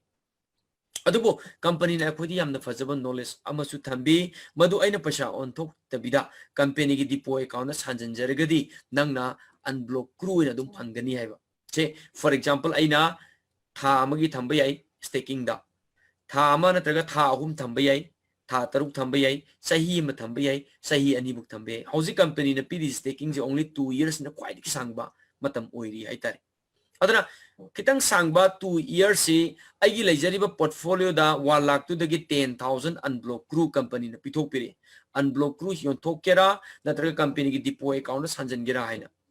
bado leader sing na ikoi takpi bagi matungina hojik nangi tholaiba unblock crew do yon thokpagi matam natte maramdi magi value se atuki matik pieba hojik se aikoi gi unblock crew sharu amagi value se 0.25 cent da lay yamna pieba haitare 25 cent $1 bu yodri haitare adana yam pik panina magi value se yam nemi banina hojik nang yon thokcha matam nang kari gumta kana fangwe aduna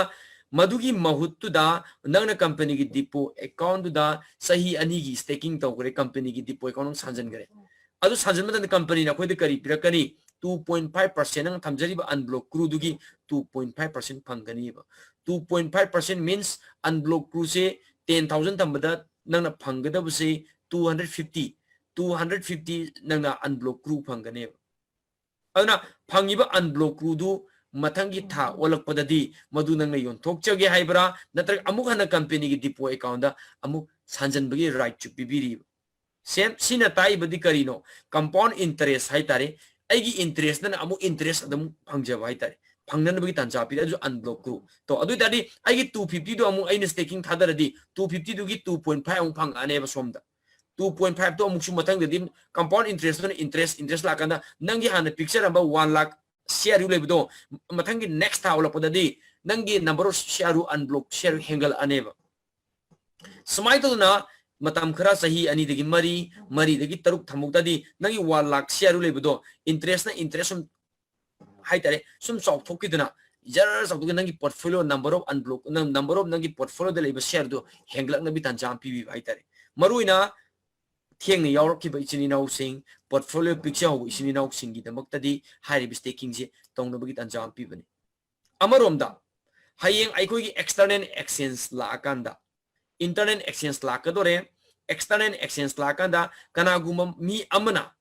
magi leijari ba 1 lakh share use sungkai kai dan if man ngamjar gadi 1 lakh share khudimak si company gi depot account da man thamjan jagi ba taragadi thamagi magi lakadi mana 12 man 24 month khandu khralore 24 month khandu kitadi 2500 unblock group hangduri ni man company na akhoi pibiri opportunity je 2500 unblock crew itadi aikoina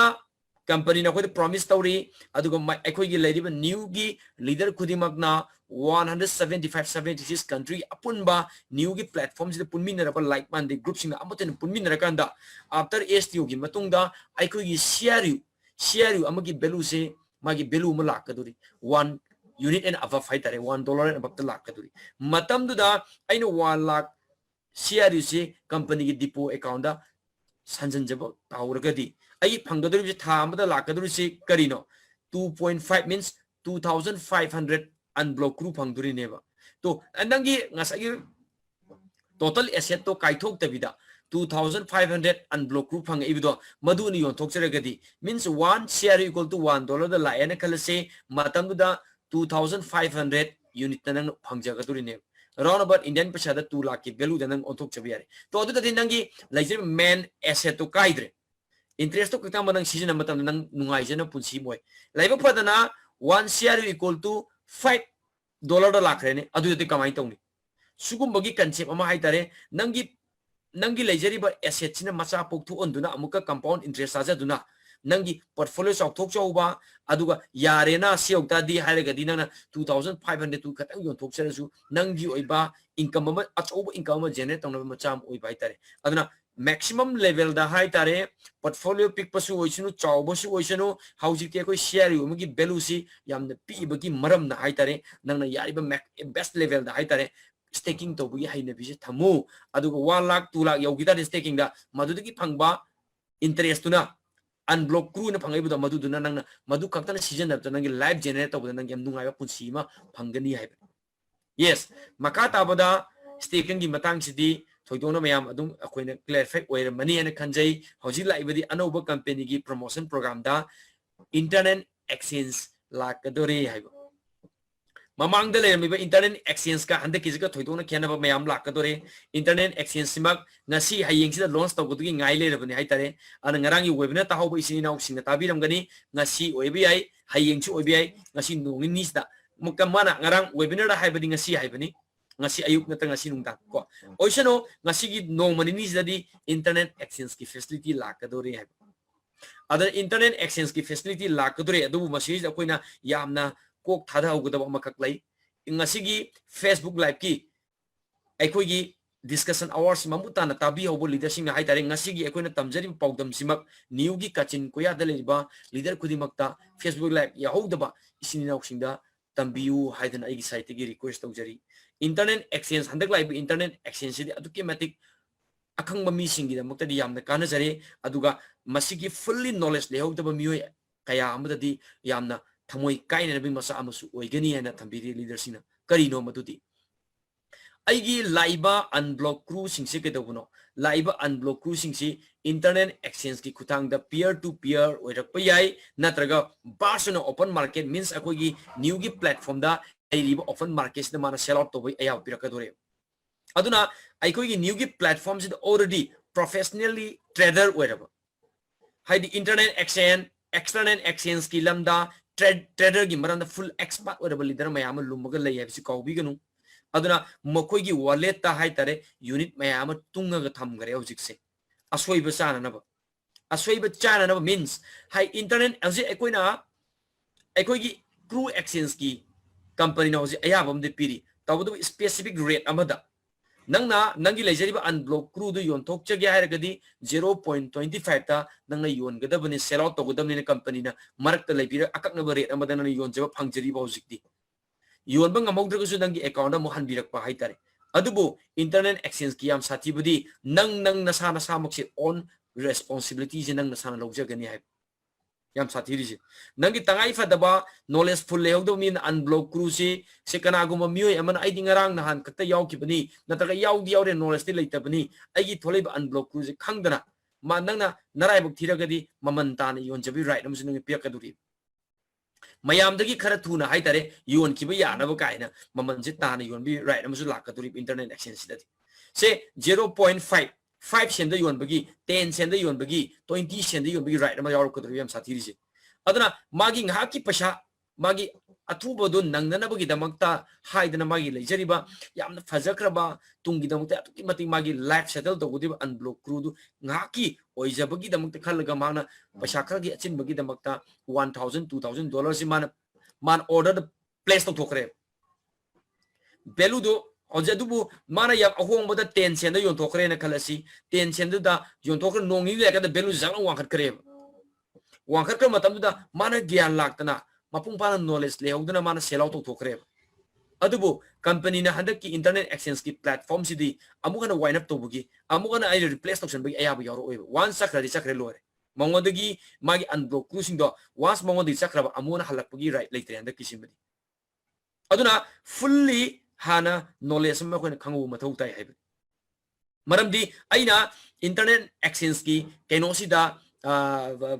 company ki back office da in once order to place to thokraba ma adum loirabani chakrabani aina khangu dan haitar agi paisa agi tholeba unblock crew se 10 cent da thadokrage haina mana order to thokraba once aduga professionally expert or traders in madugumba ahongba hongni yon thori potu ngai raga lei makoina karigumba 10 cent da leho bu mogi damte de marai yam parabane after few months after few days tambangam banati crew magi belu se baklong kap ki duneba matam du da mana gyan taraka da company da mana blame to bu yaroi ai koi ethics department do oishanu mari leina ba kenu amada aina gyan ta howdana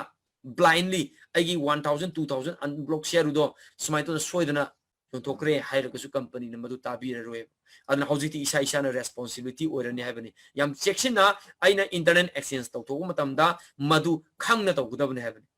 ngaki oijabagi dam to kunu haidi ekoi gi new gi platforms already expert oiraba full trader gi expert oiraba professionally oiraba mioi mayam yauri makoina hongna thador ko mioi kyama ngairaga leiduriba madugu masing do kudong tibu thok tana ba khangudana yamsi amdaba haitare kana go mi khaki knowledge le hogdana mi emana 2,000 3,000 se ahong modu yon thokre ne baklong chakradi mongonda gi heng nan thokraba amona mongonda return lakpi wafam leitre manam hanjan de option jage hapsu phangroiba yam luri se aduna masigi knowledge si khangna masigi reader kudi magna internet exchange handak lakaduri bisidi mamang da lakiba internet exchange to gi tokaiba moong da yamna anobu makhalgi haitare external exchange mo oirakaduri aduna aikoina leader kudi magda trial tawreni aduga without knowingly knowledge laitana haitare khut thabidana naba adu mapung pana model knowledge pipina naba aikoina share tawse handaki internet exchange laiba simadi aikoigi damakta di laiba yamna phai adubu maduda khangdana khut tharorogadi pulap chakibya bi khudong tibusu lakaduri akoi section si haibsine thamguduri si adana aikoina wana nahan makai tanjarak pa koi share usingse kana gumba amana haitare soibadagi parona sakibya khudong chab lakaduri aduna internet exchange na beruda aikoina nemna thabu yabagi right amusu company na pirakaduri tabudu internet manung dani ko external lakragadi sabsaba rate amadi lakani tabudu external company na handaki oina piriba offers mung smai lakaduri ba yes aduna external exchange la matunda di ngasai Sir Sriknt, Sir Dipakchandra, mayam thambi UNTBC after external gi matunda di kamai taro kadagi kanda ekoina hauji unblock cruise company gi depot account da thamjan gram matunda ekoina CRU ina unblock CRU ina percentage da phangi matamdu da di UNTV ina phangane isa isa na UNTBC isa na mining dogjarani me haibani da isa isa gi thamjari ba unblock cruise staking to gi bodo madudagi ekoina UNTV ina phangane ba adi UNTV amagi mamandudi hek lep khiba damdadi company na madukte lepakani hybrid amadi thami madumok fix oidri haitare adu madumok so ina so haiduk charamogi haitare mayam nainamina kisi company gi back office ta UNTV amagi belujes mine lepak kre haibatu da oina lemina se adana matamdu da UNTV je generate to bum matamda dimagi fajaba rate amadagi sanarakpa haurakani haibasi leader mayam amana aikoi kenosin akoi thambi buduni aduna aikoina yam checking gadabu se hojikti aikoisi staking toba aduga unblock crew loba after external matung dadi ke doba UNTV ina fangdoiba adun maximum level da aiko staking to se aduga koina khangdana haitare internet exchange ku thagiroi se tangai fadana full knowledge lere kanda chongi tangai fada pot adu khakam kaithong na ba to se ai unblock crew club amta chakhi bi abi khudong chaba lai somna rate chi discount piraga thadok khibi abi changsam ju company na piraka dori maduna equity yamna mangjebu oigani haitare tangai fada mi kaki sino haibane maduna madu thok tanana ba ekoni yari ba kai namai kallaga thamjari ba aikogi CRU se adum kallaga thamse adu isagi portfolio sauna na ba company mistaking gi perodam piringai da ai portfolio sauna ba khona hause masimangni aikoina mayam thamjaga dori se adu handak lakadori ba external exchange internet exchange haitare external budi khara wali adan internet exchange yamadi leadership ga yam mamutana khana nainaraga masigi maramda knowledge kupna lobira kanda leadership ga kuthabina na ba hanjan hanjan aigi site gi su haijari adu ngasigi leadership ga su adum hanjan hanjan panbira mo haibuse aigi site gi thamjaramge makata ba leadership speech pirakpoda internet exchange yamna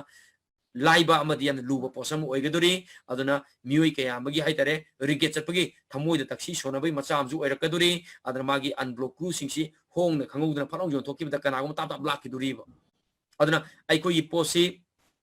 generate to how krabina belu de lepakrabina adana madu aiko na khangna khut thana na bohona si internet exchange yam nainara matungda magi mapung pana use to ko sina si haibse thamjage ngasigi de makta di haitare aigi staking amadi internet exchange ki matang si solution sake mayam ngai mina si internet exchange somgi khutta aikoi gi new company na sinara krabani only pungsing punga mani pungsing to khatani koi ngai mina si internet exchange ki khudong chabasi amuk aikoi lominar se ngasi de gi yam nungai ba company gi yam na mai pa queste am da sangchil labani haibse thamjaba golena back to the host thank you all the leaders Thank you, sir. Sarajin Butagachay.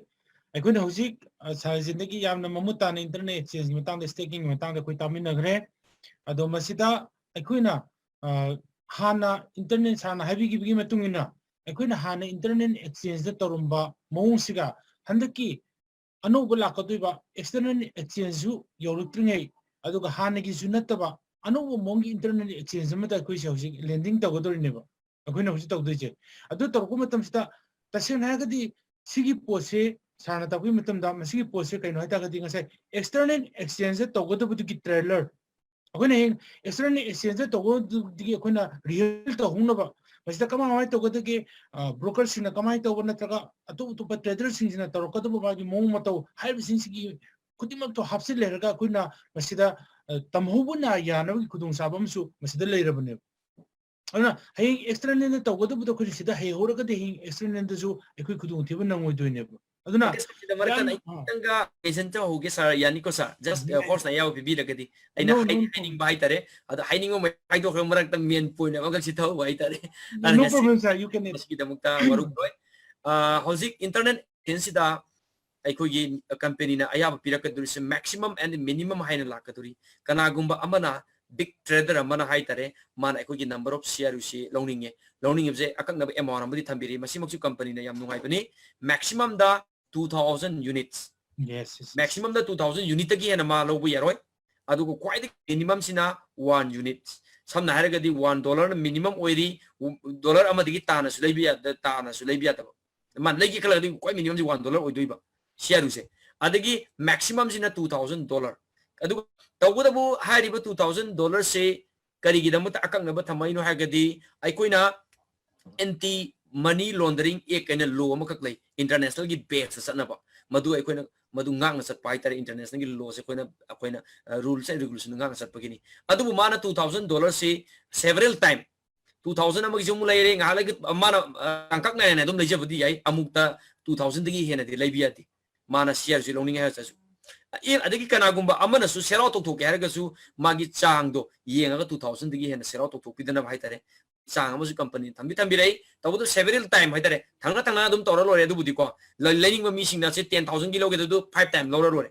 tabu 2000 digi hen da bhai tare akoina matam punamakta international gi oina thamiba lo mayam bu ngak na chali akogi new company sina aduna ngasai gi anti money laundering ek ko sumba lo leibanina madugi su koin pon to hai tare and each and every akoi professional terrorist na su yam chawna pasha option biraga su som na hayeng internet kutang share logi haiba matam sida only 2000 dagi hena lobi ganu magi limit ma thamaga lobi haiba simasu ngarangi webinar da make sing na yau kibani aduga ngasigi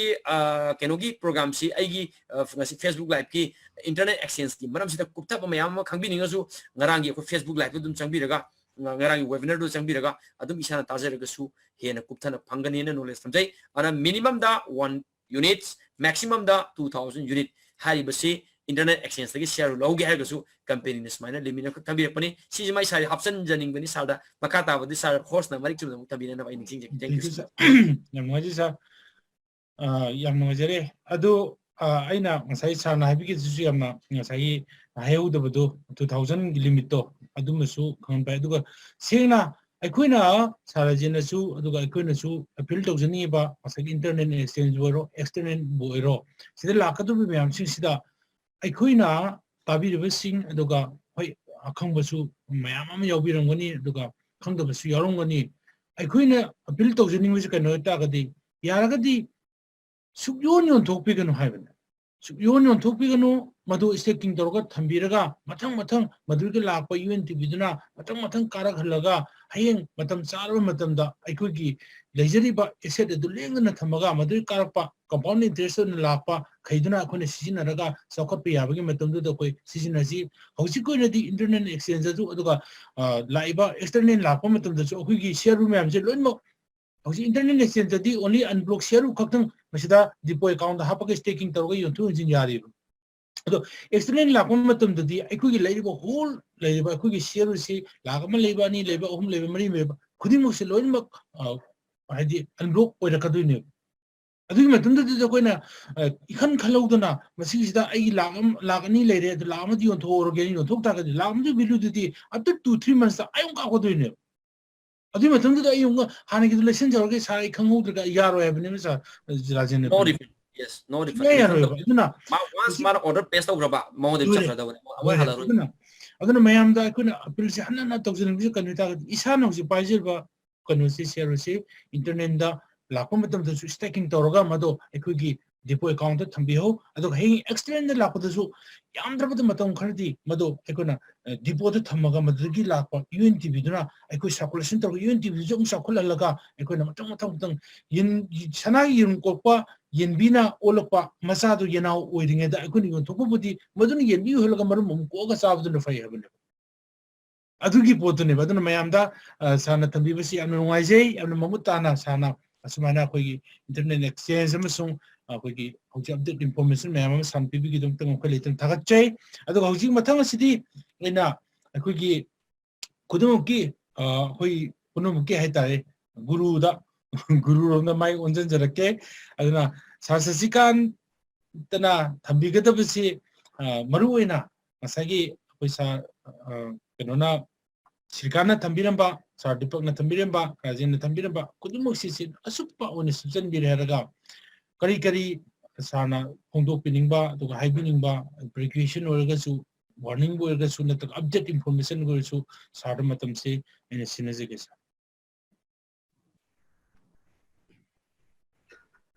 Agatari Surchandra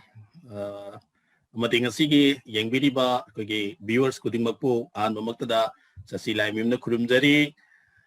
aduga loina na ngasigi program asipo mapung phana pangthuk minariba Global Leadership Council gi tabak pupiriba sa Rajen amadi Indian Leadership Council gi sa Dipakchandra amadi akoigi inau Sriknt bu hainingai leitana thagachaba phongdoksari aduki matik phajaba performance kaya ama mayam gi mamangda thambikre yes ngasi di aduki matik mutche on ni ko so excited everything ngasi te ko I am very so excited ka have the meet stage go ding ngasi se loi ga da ban meet ne loi adam ni ko stage nik kana nungai bu pau ke ama mayam gi dama puraga laksari yes aduna ngasi gi oiba sar Andrew Crobato gi oiba wai khara amadi ngarang pangthoki bu webinar da leiki ba warol khara mayam gi mafam da thamjage mayam taminasi na ahan bagi oiba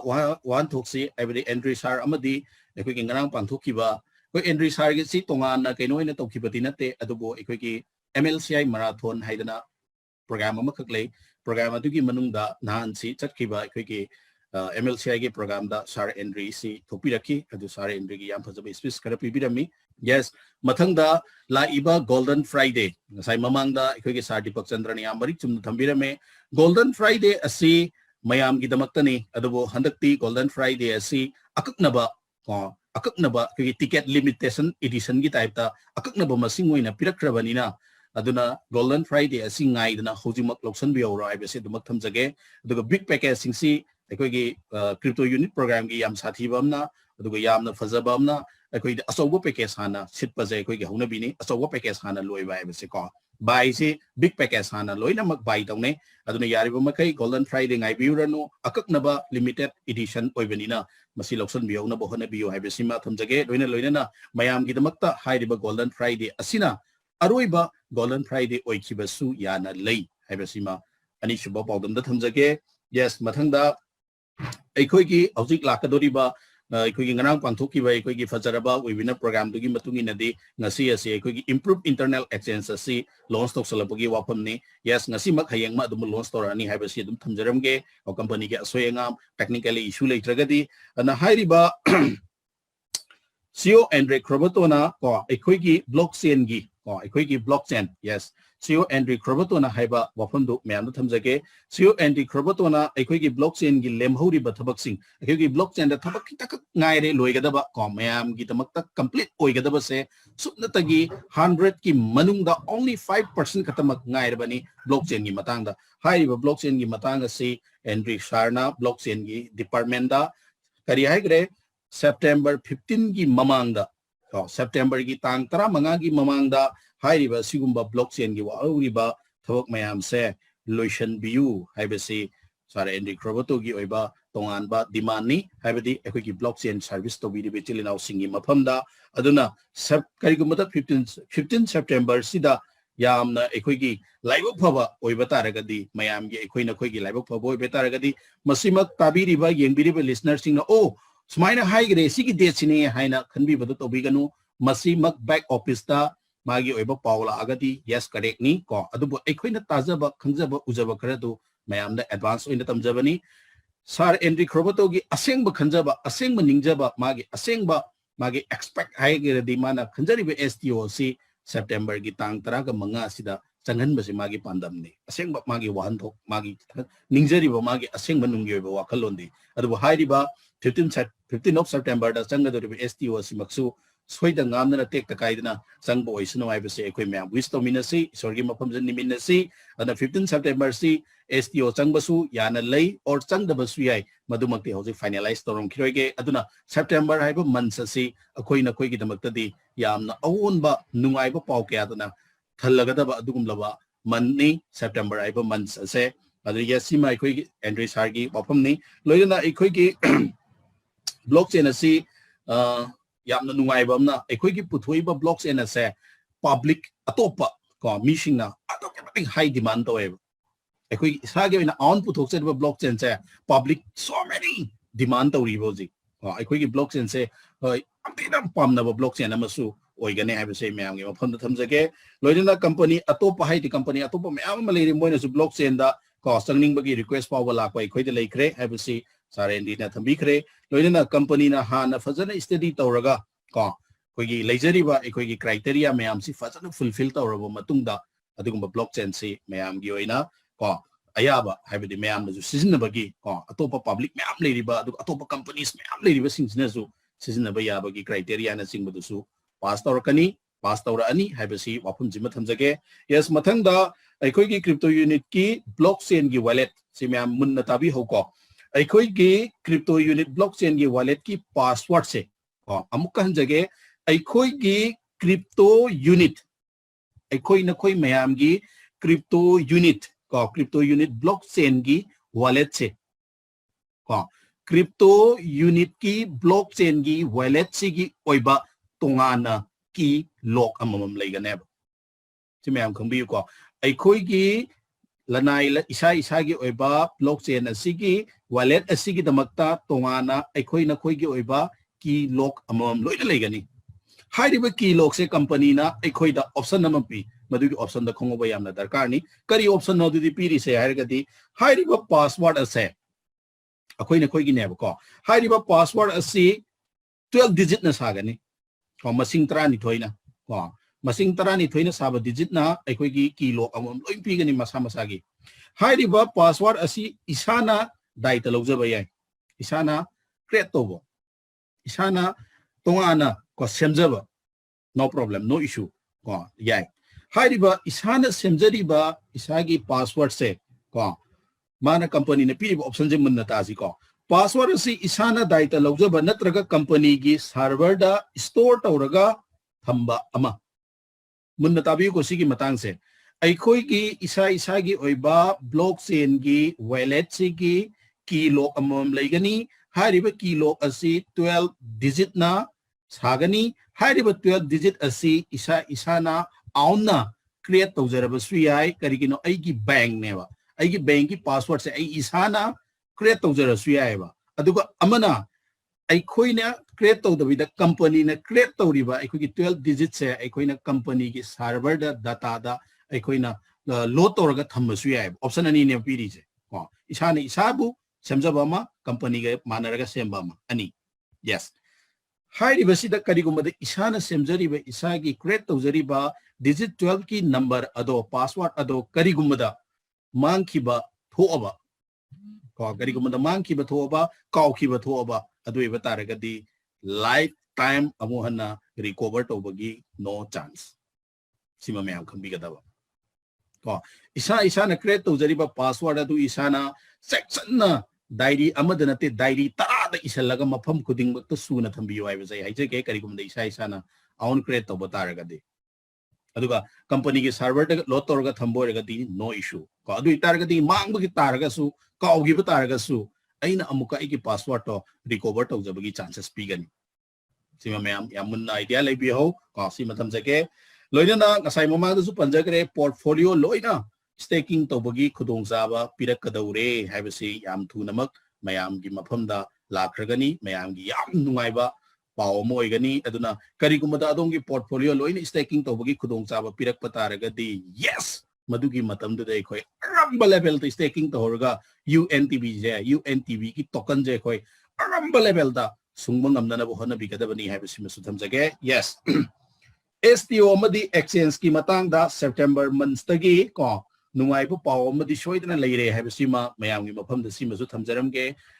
external exchange अमदी STO की नुंगाइबा पाव खरदी सोइदनमकी September मंथ्सदगी मयामना ताबा फंगबिरगनी हाइबसे मयामगी मफमदा थमजगे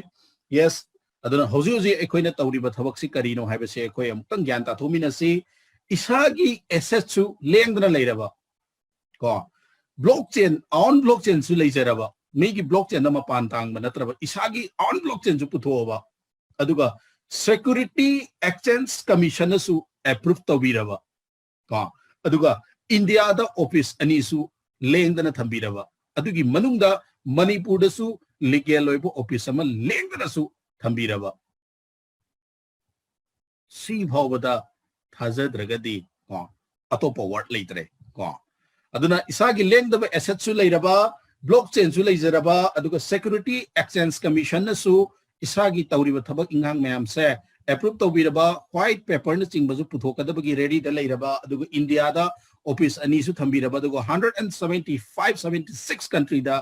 हौजिक number 1 position द चलिबा सिगुमलबा new economy evolution of the world की member leader खुदिमकी नुंगाइबा याइफाबा हाइबदो मथंग थादगी सोइदनमकी ताबो उबा फंगलगनी हाइबा वाफम से अमकसु थमजरी Yes. Aduna mayam punamak yes nungai bo pausi